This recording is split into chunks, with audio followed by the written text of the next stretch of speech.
विरोधी है अशोक महतो।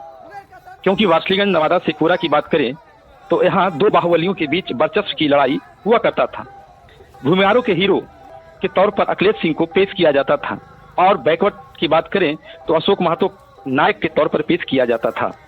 लेकिन आप सब जानते हैं कि अशोक महतो अखिलेश सिंह क्या थे।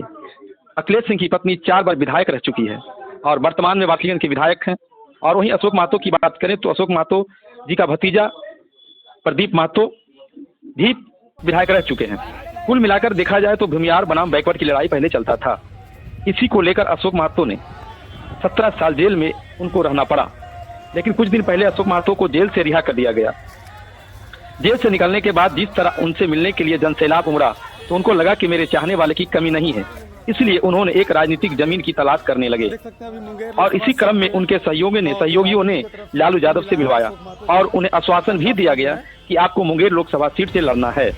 लालू यादव को लगा कि अगर ललन सिंह को कोई टक्कर देने वाला है वो अशोक महतो है।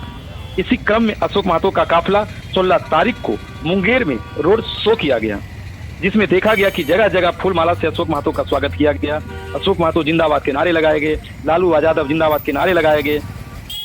लेकिन समस्या उत्पन्न होती है कि आखिर अशोक महतो चुनाव लड़ेंगे कैसे।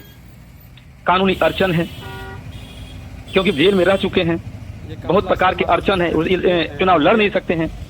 इसलिए उनसे कहा गया है कि आप एक लड़की का तलाश कीजिए जिससे अशोक महतो की शादी कराया जाएगा और वही लड़की उनकी पत्नी बनकर इलेक्शन लड़ेगी। इसलिए अशोक महतो के जो सहयोगी हैं और उनके जो चाहने वाले हैं, अशोक महतो के लिए एक लड़की का तलाश किया जा रहा है। और जैसे ही लालू यादव की तरफ से हरी झंडी मिलता है तुरंत उनकी शादी करवाई जाएगी और मुंगेर लोकसभा सीट से उनको लड़ाया जाएगा। मुकाबला ललन सिंह और अशोक महतो का है। और जैसा आपको हमने बताया कि बिहार के हॉट सीट माना जाता है मुंगेर का, और मुंगेर में बैकवर्ड बनाम फॉरवर्ड होने वाला है। क्योंकि अशोक महतो का वहाँ दस्तक जैसे ही पड़ा, काफिला जैसा ही देखा, लोगों के जो जहन में आने लगा कि नवादा शेखपुरा वार्ष्णेयगंज की बात करें तो अशोक महतो ने टक्कर दी थी भूमिहारों को। और जिस तरह मुंगेर में आए हैं वैसा लग रहा है कि यहाँ भी भूमिहार बनाम बैकवर्ड होने वाला है। अब देखना यह होगा कि आगे क्या होगा, यह लड़ाई कहाँ तक चलती है। और ललन सिंह के एरिया है और ललन सिंह भी बाहुबली नेता के तौर पर जाने जाते हैं मुंगेर में, उनका भी वर्चस्व बहुत ज़्यादा देखा जाता है। और दो बाहुबलियों के वर्चस्व की लड़ाई मुंगेर में इस बार देखने को मिलेगा और देखा जा सकता है आगे क्या होगा, भगवान जाने।